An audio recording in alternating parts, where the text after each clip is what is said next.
नमस्कार दोस्तों।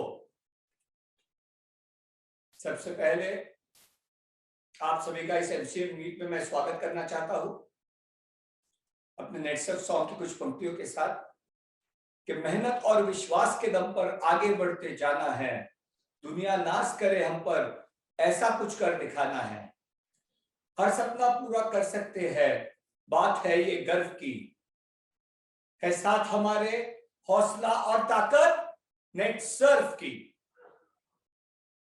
तो दोस्तों, नेटसर्फ के इस Q1 के एमसीएम मीट में नेटसर्फ परिवार के सभी सीनियर्स का जैसे मैं कहता हूं, या हम कर्मों से बुजुर्ग होते हैं, तो सभी बुजुर्गों का स्वागत करता हूं। और इस क्वार्टर की जो परफॉर्मेंस है उसके लिए मैं आपकी सराहना करना चाहता हूं और आप सभी को कांग्रेचुलेट करना चाहता हूं। कुछ लोग कहेंगे कि लेकिन उम्मीद से तो थोड़ा कम परफॉर्म हुआ है।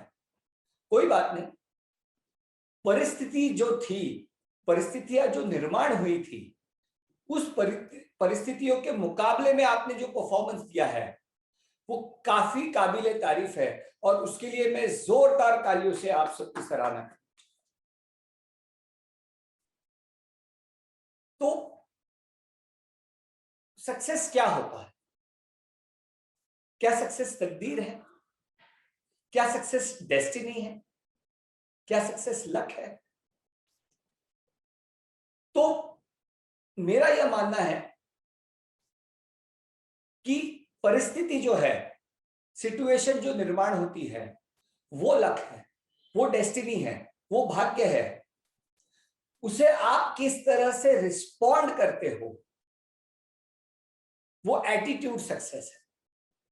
और ऐसा ही बेहतरीन एटीट्यूड आपने पिछले साल भी दिखाया था और इस साल भी दिखाया है, और इसीलिए मैं आपको और आपके इस परफॉर्मेंस को सक्सेसफुल मानता हूं। कोरोना का आना ये हमारी तकदीर थी, ये हमारा भाग्य था, ये हमारी डेस्टिनी थी। लेकिन उसको हमने कैसे रिस्पॉन्ड किया, उससे हमने कैसे परिस्थिति को उत्तर दिया, वो आपका एटीट्यूड, वो आपका मोबाइल एप्लीकेशन को अपनाना, नए अंदाज में बिजनेस को चेंज कर देना, मोबाइल टू मोबाइल बिजनेस बना देना, एक पर्सन टू पर्सन बिजनेस को स्क्रीन टू स्क्रीन बना देना, वो आपका एटीट्यूड जो है, उसका जो हमें रिजल्ट मिला, वह सक्सेस। परिस्थितियां आती रहती है, परिस्थितियों को हम कैसा उत्तर देते हैं उसके ऊपर सक्सेस डिपेंड करता है। और मैं कहना चाहूंगा कि आप लोगों ने पिछले वर्ष और इस वर्ष दोनों साल बखूबी परिस्थिति को उत्तर दिया है, बखूबी परिस्थिति को रिस्पॉन्ड किया है। जैसे मैं अपना उदाहरण देता हूं। मैंने 12वीं में बहुत पढ़ाई की, मुझे डॉक्टर बनना था, मुझे कम मार्क्स आए, वो मेरी परिस्थिति थी। लेकिन मैंने परिस्थिति को कैसे रिस्पॉन्ड किया, वो इंपॉर्टेंट है और उस पर मेरा सक्सेस निर्भर करता है। तो मैंने क्या किया कि मैंने समझ लिया कि शायद डॉक्टरी के लिए अगर मुझे कम मार्क्स मिले हैं तो शायद ये फील्ड मेरे लिए नहीं है, और मैंने दूसरी फील्ड चुनी, लॉ किया, एमबीए किया, नेटसर्फ की शुरुआत की, और आज कई सारे डॉक्टर नेटसर्फ के नेशनल मोड के साथ जुड़े। ये होता है परिस्थिति को रिस्पॉन्ड करना और उसमें से सक्सेस क्रिएट करना। आपको और एक उदाहरण देना चाहता हूं। व्हाट्सएप के बारे में तो आप सभी ने सुना होगा। व्हाट्सएप के जो फाउंडर थे, व्हाट्सएप स्टार्ट करने के पहले उसकी दिली तमन्ना थी कि उसे गूगल या फेसबुक में जॉब मिले। फेसबुक में वो इंटरव्यू के लिए भी गया था, लेकिन उसे रिजेक्ट कर दिया गया। ये उसकी परिस्थिति थी। उसने उसे कैसे रिस्पॉन्ड किया? उसने व्हाट्सएप नाम की अपनी खुद की कंपनी चालू की। उसके पास न पैसे थे, न बड़ा धनादेश था, न राशि थी। उसने अपने दोस्तों को साथ में लेकर अपने आइडिया के ऊपर काम चालू किया। उसे व्हाट्सएप का आइडिया फेसबुक को देना था, लेकिन फेसबुक ने उसे रिजेक्ट कर दिया जॉब में। उसने अपनी आइडिया को नहीं छोड़ा। परिस्थिति देखो, वो डेस्टिनी थी। उसका रिस्पॉन्स देखो, उसने व्हाट्सएप की फिर भी शुरुआत की, बिल्कुल कम पैसों में। जिस जमाने में लोग हजारों करोड़ की लागत के साथ कंपनी स्टार्ट करते थे, उसने चंद लाख डॉलर में अपनी कंपनी को चलाया, व्हाट्सएप बनाया, और उसी व्हाट्सएप को फेसबुक 2-3 बार खरीदने गया, तीसरी बार उसने उसी व्हाट्सएप को फेसबुक को बेचा 1.5 लाख करोड़ रुपए। ये होता है, ये होती है डेस्टिनी, ये होती है सक्सेस, कि परिस्थिति को आप कैसे उत्तर देते हो और उसमें से आप क्या निर्माण करते हो। तो आप लोगों ने हर पिछले 2 साल में जो एक प्रतिकूल परिस्थिति को आपने जिस तरीके से उत्तर दिया है, उसका सामना किया है, मुझे आप पर गर्व है। और मुझे पूरा विश्वास है कि अगर ऐसे कठिन परिस्थितियों में हम ऐसा काम कर सकते हैं, तो सोचो, कोरोना तो आज आया है, कल चला जाएगा, जब जाएगा और परिस्थितियां बदल जाएगी, अच्छी हो जाएगी। हमने कठिन परिस्थिति में 50% से ज्यादा का ग्रोथ अचीव किया है। अगर अच्छी परिस्थिति आएगी तो मुझे पूरा यकीन है कि आप लोग 100% ग्रोथ अचीव करते हैं।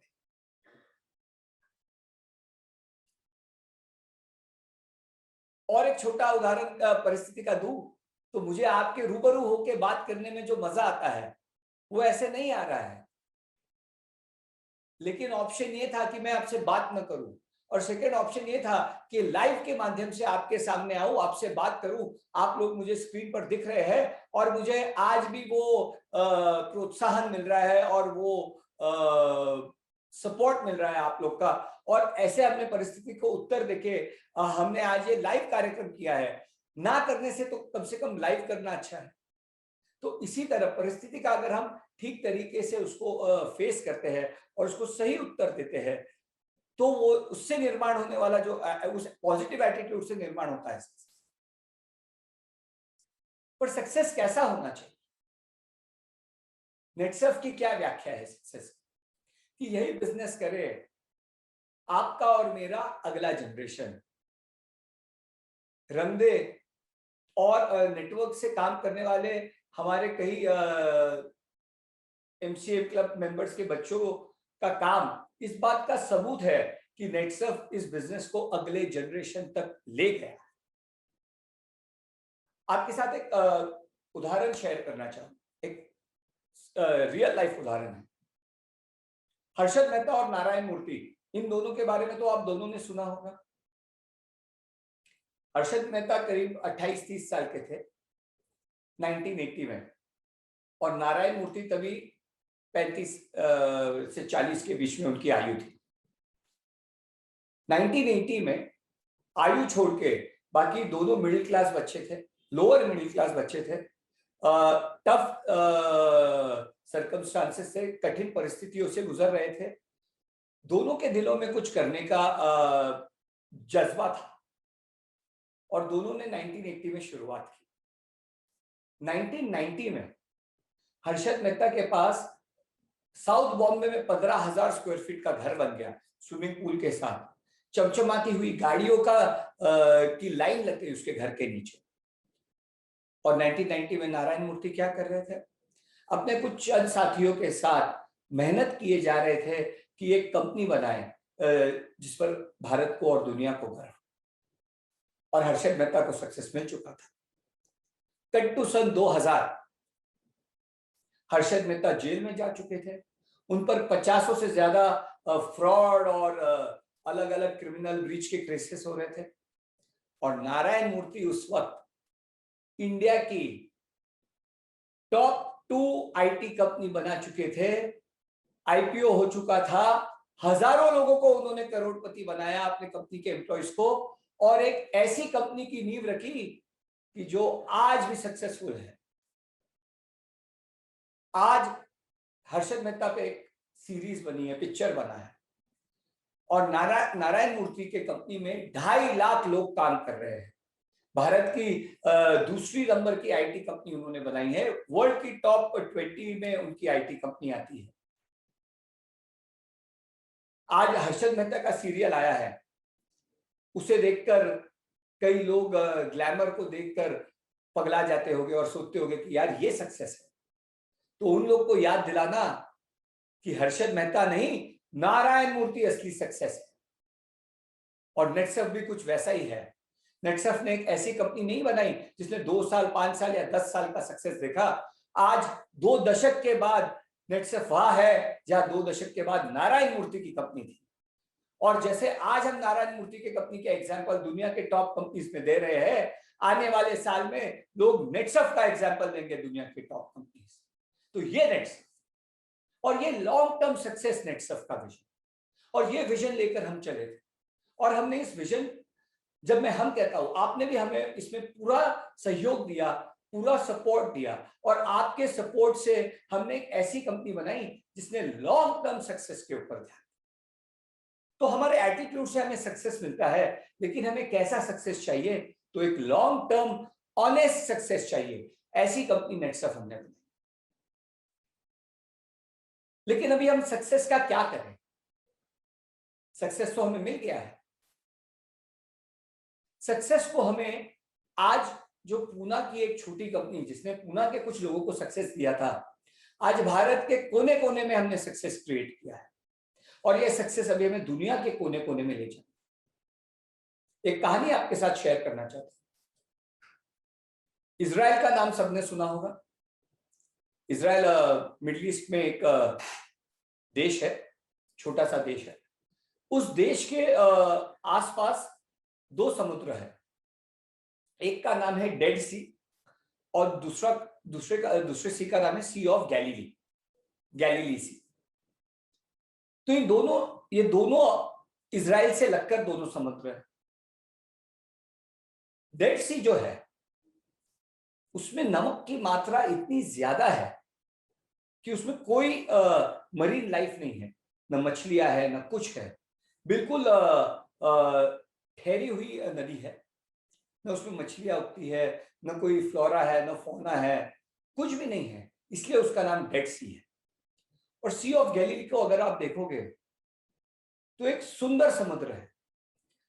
कई कई तरह की सुंदर मछलियां है उसमें लोग क्रूज करते हैं, उसमें लोग घूमते हैं, उसमें सुंदर उसका नजारा लगता है। आप सबको ये जान के आश्चर्य होगा कि ये दोनों जो समुद्र है, डेड सी और सी ऑफ गैलीली, इसका जो सोर्स है, पानी का सोर्स है, वाटर का सोर्स है, वो एक ही है, रिवर ऑफ जॉर्डन। जॉर्डन नदी से ही दोनों को पानी आता है। पर डेड सी जो है वो डेड है, और सी ऑफ गैलीली एक खूबसूरत समुद्र है। तो ऐसे क्यों? मुझे एग्जैक्टली टेक्निकली इसके बारे में पता नहीं, बट कहा जाता है कि सी ऑफ गैलीली में जो पानी आता है वो पानी आगे बहकर और किसी नदी में और किसी समुद्र में चला जाता है।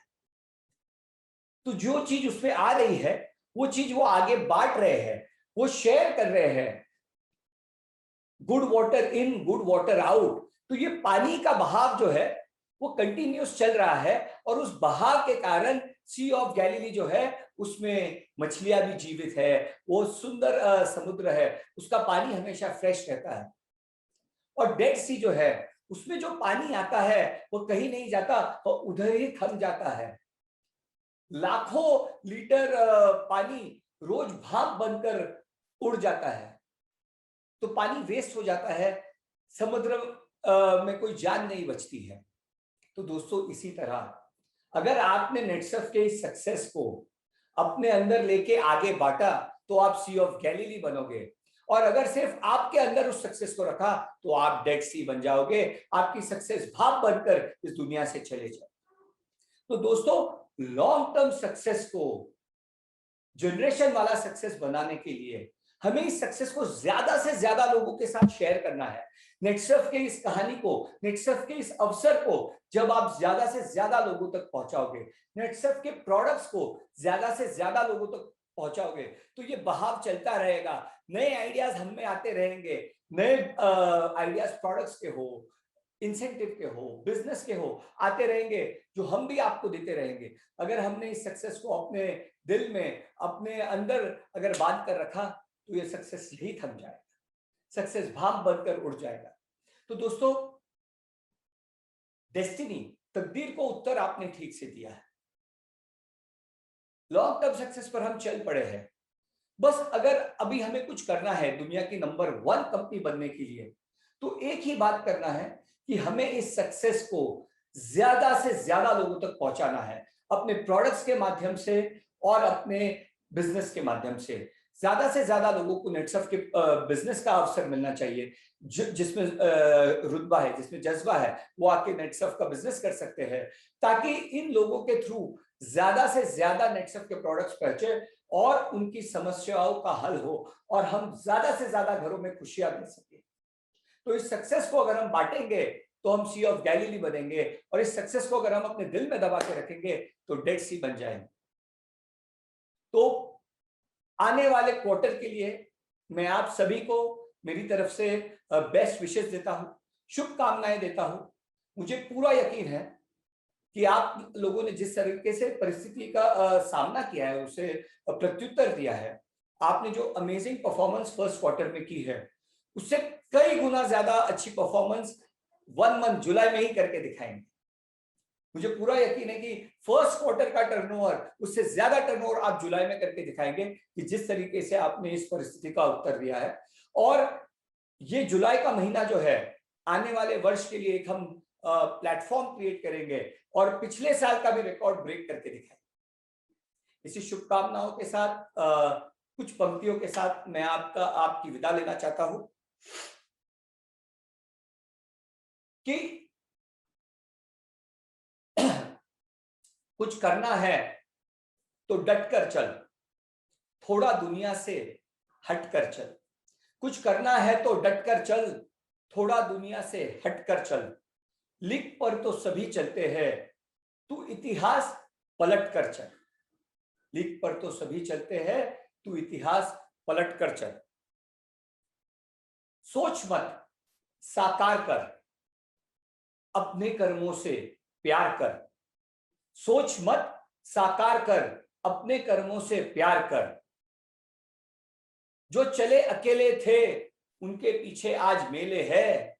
जो चले अकेले थे उनके पीछे आज मेले है। इंतजार करने वाले आज भी अकेले हैं। इंतजार करने वाले आज भी अकेले हैं।